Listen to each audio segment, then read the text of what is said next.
The people that we saw, the many nationalities down at the staging ground in Colombia, were there for different reasons. We had the economic migrants from Venezuela because they have a collapsed economy. But there are people there from Afghanistan who are desperately trying to get to the United States to join their family members because we left in such an abrupt fashion with basically no path for them, because after many of them had been our interpreters, had helped us in the war. And so they're now making this dangerous journey, trying to get to the United States, going to the Darien, through the Darien Gap. Do you have any thoughts about that? Because everybody, the different countries, 87 of them so far, different ones, they have different reasons why they're doing this. But the Afghan people, they're trying to escape the Taliban, and that we just left them.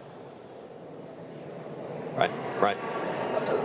Listen, I draw a very big distinction between legal immigration and illegal immigration. I believe in legal immigration. My father came as an immigrant from Cuba. He came legally. He came on a student visa, and then he got asylum, and then eventually became an American citizen. That's the right way to come. When it comes to Afghanistan, we have an obligation to those brave Afghans who made the decision, I'm going to side with the United States. I'm going to aid the U.S. military, and I'm going to do so at great risk to myself. I'm going to endanger my own life, my family's life. There are right now thousands of those Afghans facing torture, facing murder from the Taliban. And I got to say, the behavior of Joe Biden and his administration in Afghanistan was every bit as disgraceful as their behavior has been on our southern border. You look at just over a year ago, the chaos in Afghanistan, and it really is striking. In the last couple of weeks, the White House put out a report trying to whitewash Afghanistan. They sent a spokesperson out to the White House to say how proud they were of the great job they did in Afghanistan. That was very orderly. There was no chaos. As you know, Greta, I do a podcast every week, 3 days a week, Monday, Wednesday, and Friday. It's called Verdict with Ted Cruz. We did an entire podcast walking through John Kirby's press conference where he said there was no chaos, and contrasting that with the images that the entire world saw of planes taking off while people are running and grabbing on the wheels trying to escape. And if you look at that disastrous surrender to the Taliban, that evacuation from Afghanistan, the people that the Biden administration brought out, they were both over-inclusive and under-inclusive.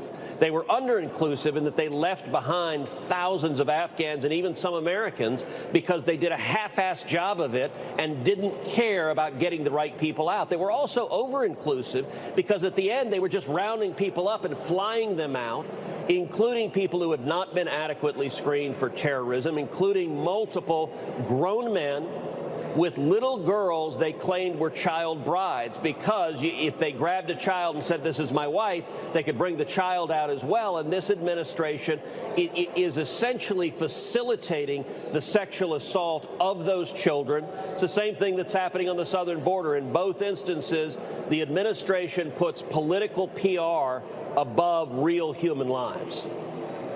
All right, one quick question, because I know you have to go. You're on the Senate Judiciary Committee. There's been some talk to temporarily replace Senator Feinstein. Your thought on that? You know, I think it's really stunning to see the Democrats trying to throw Dianne Feinstein off judiciary and out of the Senate. This really started a couple of years ago. It started with the Judiciary Committee and the Senate's confirmation of Justice Amy Coney Barrett at the very end of the Trump administration. And you'll recall Lindsey Graham was the chairman of the committee at the time. Dianne Feinstein was the ranking member.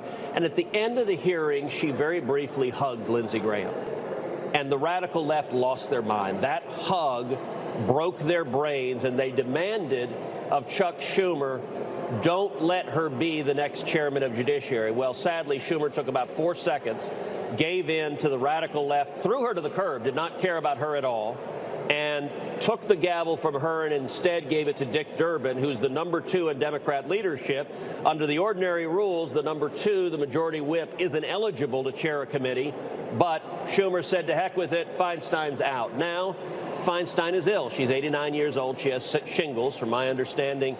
Shingles is an incredibly painful disease, and the Democrats are trying to, number one, pressure her into resigning from the Senate, And if that fails, they're trying to get the Senate to pass a resolution replacing her on the Senate Judiciary Committee with another Democrat.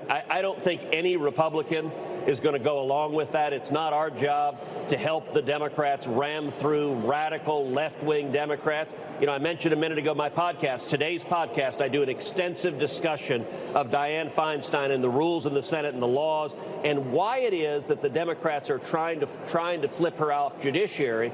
And the reason is there are several nominees that are so radical, that are so extreme, they can't get even one Republican vote. Lindsey Graham votes for almost every single Biden judicial nominee, but there are four he's not voting for, and the radical left wants those, even though they're extreme and even though they're wildly unqualified. One of them, quite literally in questioning, did not know what Article 2 of the Constitution is. Article 2, as you know well, is the article that creates the President of the United States, the presidency, and the entire executive branch. It's a question that if you asked a first-year law student what's Article 2, and he or she said, I don't know, they would flunk con law. This is who Biden wants to be a federal judge, and this is who the Democrats are desperate to get confirmed, so much so that they're trying to throw Feinstein off judiciary and get another Democrat to rubber stamp these terrible, radical, unqualified nominees. At least from the Republican side, I don't think any of us are going to work to help them do that.